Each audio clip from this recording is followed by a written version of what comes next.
So we are going to start the respiration in human beings that we have already been covered in a detail, but here we have some part that we have to understand also, because after that we are going to understand the physiology of human respiration. Okay, so for that we have to cover respiration in human. Okay, so respiration in human is like taking oxygen in, means we are breathing in oxygen rich air. Okay, and we are breathing out the air which contains more amount of carbon dioxide. Okay, there are two ways of respiration process in human beings. One is called external respiration, that means exchange of gases between atmosphere to the lungs, and another one is called as internal respiration. Internal respiration means exchange of gases from blood to the individual cell and tissues. Okay, and from tissues, like carbon dioxide from tissues to the blood. Okay, in the bloodstream, this is nothing but this internal respiration. In internal respiration, like when oxygen is going to provided by the blood into the individual cell, all the process where that oxygen is being used, like glycolysis, then we have Krebs cycle, and then we have electron transport chain reaction. So during the process, carbon dioxide being produced, that carbon dioxide again diffuse from cell to the blood, and then that blood again reaches to lungs in order to remove carbon dioxide. Okay, so this is the process called internal respiration. So human being contain perform respiration in two stages. First one is called as external respiration, and second one is called as internal or cellular respiration. Okay, so respiration in human takes place through the lungs. We have lungs, well developed lungs in order to perform respiration. In the largest, lungs is the largest organ of human body, and the largest gland is liver, that we have discussed in nutrition part. So which one is the largest organ of human body? The lungs. Okay. The air we inhale that have to move down to the trachea from nose, nostril, pharynx, trachea, then bronchi, bronchioles, and then lungs. And in lungs we have alveoli. So I have one question for you all. Why do we have like millions of alveoli in our lungs? Any idea about that? Why do we have many alveoli? So to Yes. increase the surface area. Huh? So to increase the surface area. Yes, to increase the surface area for the exchange of gases. Right. Okay. So trachea and then lungs, where oxygen is exchanged for carbon dioxide from the body tissue. Okay. This is nothing but the cellular, not external respiration. And then carbon dioxide is exhaled out from the lungs into the atmosphere through the mouth or nostril. When we used to speak, then air is removed out from the mouth. Otherwise, we used to respire through the nose only. Okay. So here we should write mouth and nose. Okay. So this is all about, in short, human respiration. So now we are going to discuss about the physiology of respiration. Okay, means how respiration is performed. So we had to go through that diagram. In diagram, we will understand each and every point.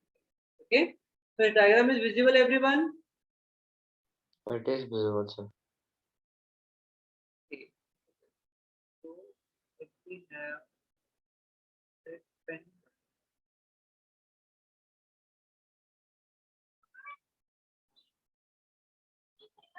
Okay. See, here we have exhalation and here we have inhalation. Okay. So see here, the cavity which is present inside that bone-like structure. Okay, these bones are called as ribs. Okay, this bones-like structure is called as ribs. Okay, and that brown colored organ or part of the body is called as diaphragm. It is called as diaphragm. And inside that red one, it is called as, that brown one is called as lungs. Okay, we have two lungs, one is in left side and another one is in right side. Okay, so now that lungs present inside the thoracic cavity. Okay, that the cavity present inside the ribs. I'm writing here the cavity present inside the lungs, or not, we used to say lungs, inside the thorax, ribs, inside the ribs. Okay, it's called as thoracic cavity, thoracic or chest cavity. Understood everyone why it is called as chest cavity or thoracic cavity? Because it contains the sac inside the ribs. Okay, sac like means it is a space, empty space where that lungs, no, lungs is formed by the muscles which have elasticity in them. So due to which, or flexible, we can say the flexible cell, they are formed of nerves, or we can say the tissue.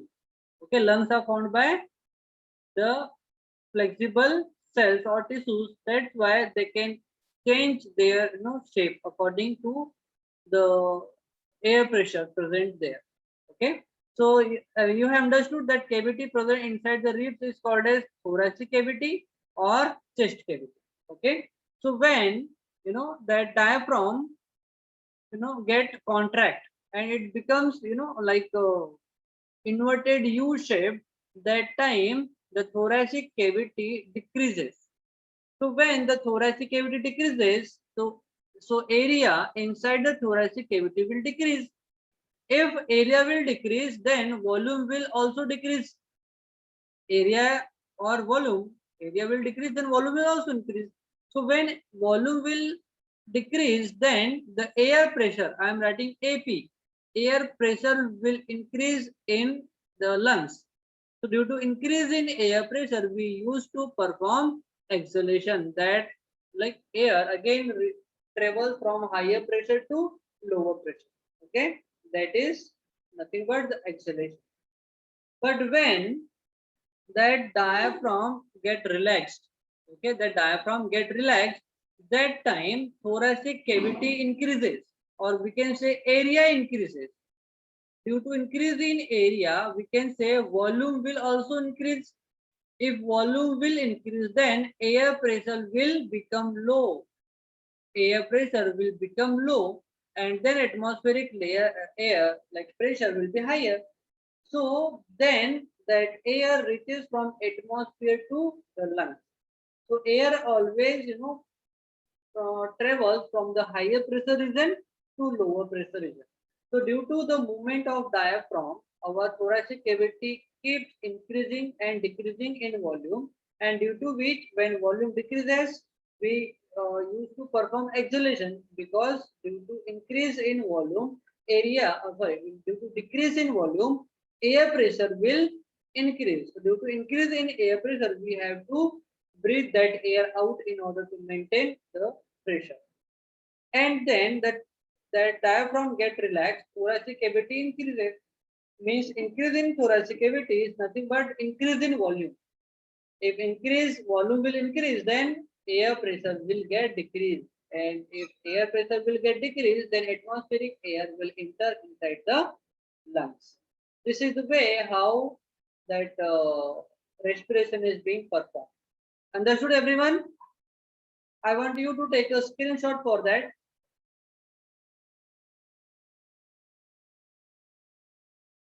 Done? Done, sir. Done, sir. Okay.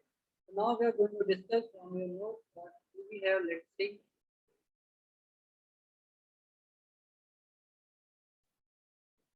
First point we are going to discuss. Okay. So breathing in human is facilitated by the action of interc. We have internal intercostal and external intercostal muscles. What are these muscles? Suppose here we have rib-like structure. Suppose here we have this rib-like structure. Is it? This is the rib-like structure. and this is the external part.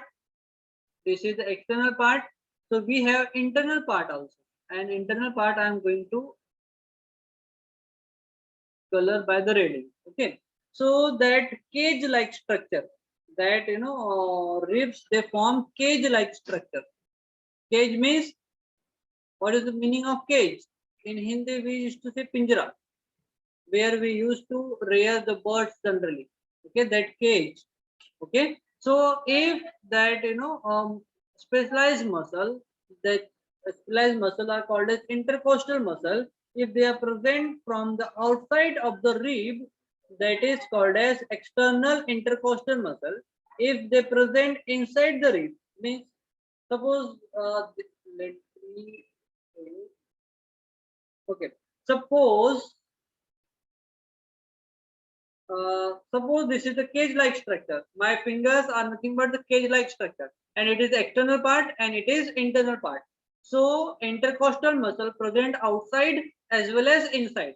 If they are present outside, then it is called as external intercostal muscle. Okay, like this. If they present outside, then they are called as external intercostal muscle. If that muscles or cell tissues they present on inner side, then they are called as internal intercostal muscle. So that both the layer of the intercostal muscle make they surround, or they present both side of, like outer side and inner side of the ribs cavity. Okay, that rib, and due to which the airtight diaphragm, airtight space is formed inside the ribs cavity. That cavity is called as thoracic cavity or ribs cavity. And on both of the side, like here in the left side and right side, both of the side, like lungs, they are attached with the diaphragm on the downside.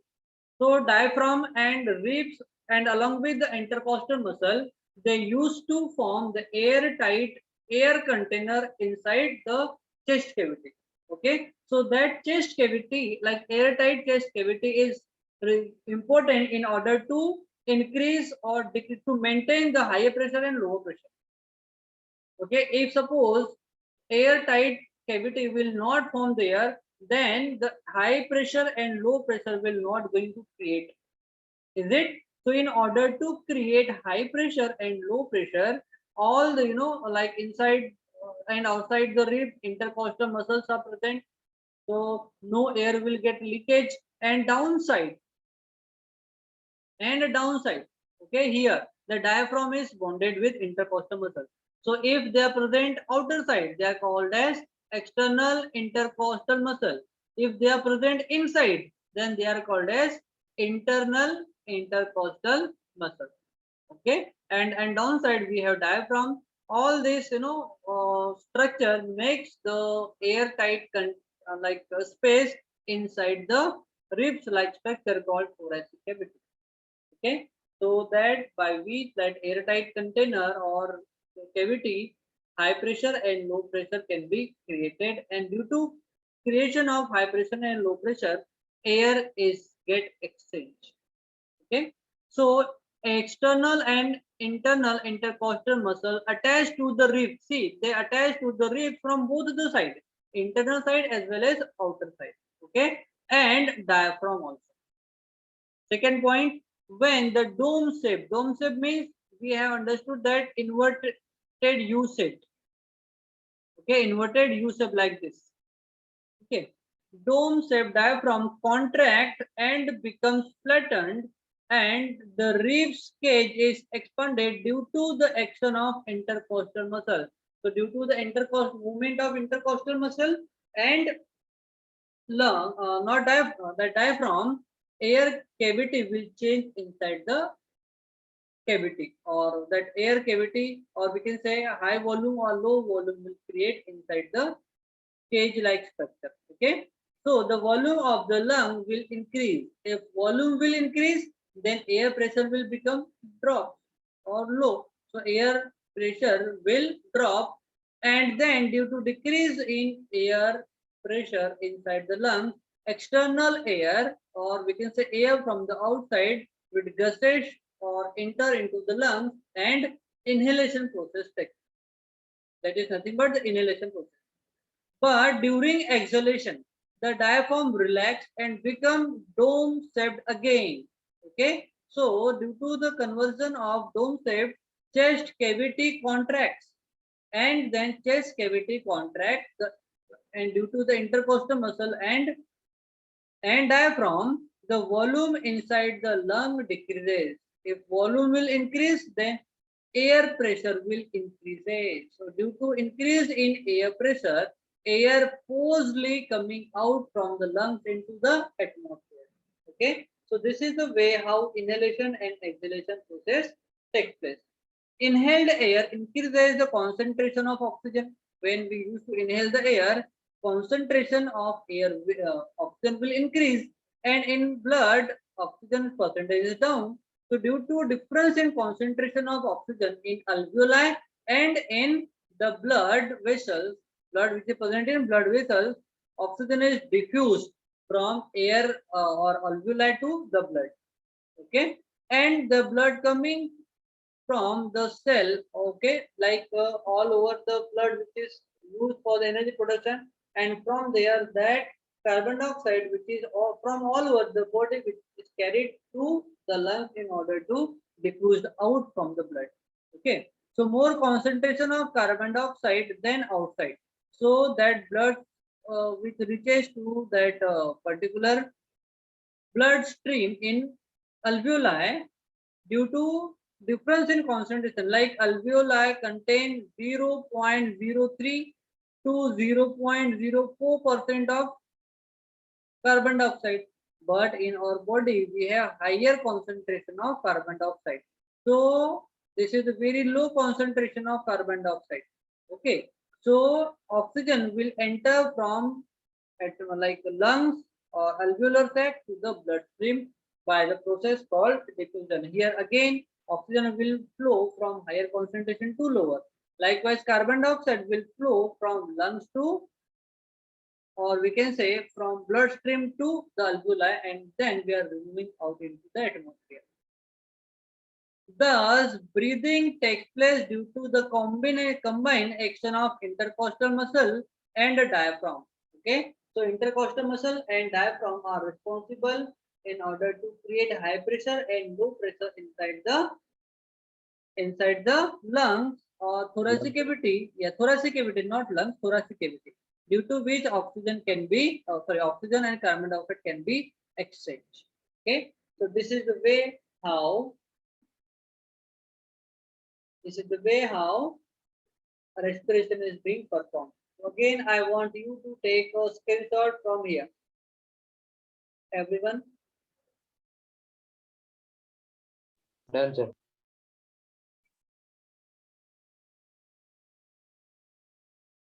So we have covered inhalation and exhalation. Okay, then what is diffusion? Diffusion is the process of movement of particles from higher concentration to lower concentration, and that process will continue till the concentration from both the sides will become equal. Okay, this is nothing but the diffusion. Cellular respiration that we have already been conducted in last part, but we will aerobic and aerobic respiration. Okay, I think we have done enough for today.